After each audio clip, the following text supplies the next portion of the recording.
President-elect Donald Trump revealed in an interview published Monday what his top defense priority will be with a one-word response: ISIS. The wide-ranging interview with the Times of London and the German newspaper Bild touched on a number of other defense and foreign affairs topics including NATO, Russia and Israel. Asked his top priority as Commander-in-Chief, the President-elect replied, ISIS. When questioned how he plans to deal with the Islamic State, he demurred, I'd rather not say. Trump offered the Obama's administration's penchant to announce what it planned to do ahead of time as his reason. He elaborated, referencing an offensive backed by the US in Iraq. Mosul turned out to be a disaster because we announced 5 months ago that we were going into Mosul in 5 months. In 4 months we said, we are getting ready.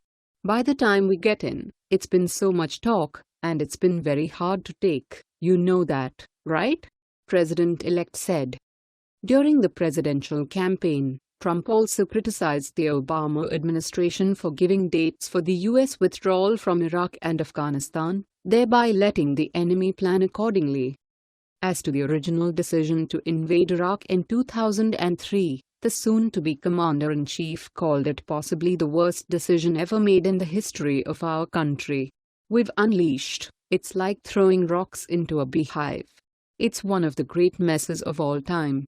He contended on multiple occasions during the presidential campaign that it created the conditions that allowed for the rise of ISIS. Jim Phillips, a Middle East and defense expert with the Heritage Foundation, agrees with Trump's assessment that ISIS should be the administration's top priority. He believes the key to defeating the terrorist group is going after its home base.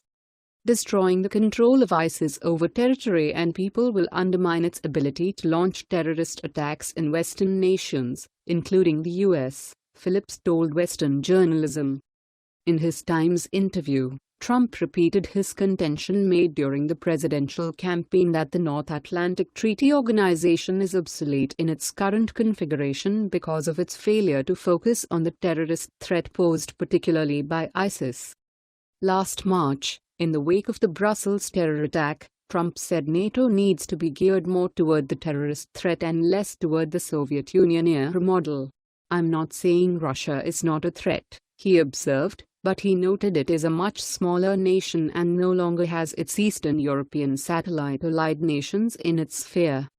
Trump stated in this week's interview that the Wall Street Journal reported following his observation that NATO now has a new division devoted to combating terror. The president-elect also continues to contend that NATO nations need to step up and all pay their fair share, noting that only 5 of the 22 nations are paying what is required. As reported by CNN Money, NATO guidelines state member nations are to spend at least 2% of their annual gross domestic product on defense.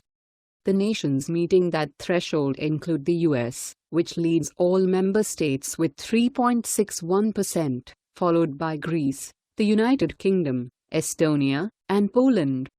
France, Germany, Italy and Canada are among those members that fall short, despite being in the top 10 largest economies in the world. As to the vexing problem of the Israeli-Palestinian conflict, Trump described the Obama administration's failure to veto the UN Security Council resolution condemning the Jewish state as terrible. Resolution 2334 calls for Israel to halt building in the West Bank and East Jerusalem, which is described as occupied Palestinian territory. The Jewish state acquired these lands from Jordan, which launched a military invasion against Israel from the West Bank during the Six-Day War in 1967. The president-elect signaled that he wants to see an agreement reached between the two sides, but the resolution makes it harder because the Palestinians are given so much. Even though it's not legally binding, it's psychologically binding and it makes it much tougher for me to negotiate. You understand that? Because people are giving away chips, they're giving away all these chips. Trump also indicated that he plans to task his son-in-law, Jared Kushner, who is Jewish, with working with Israel. What do you think? Scroll down to comment below.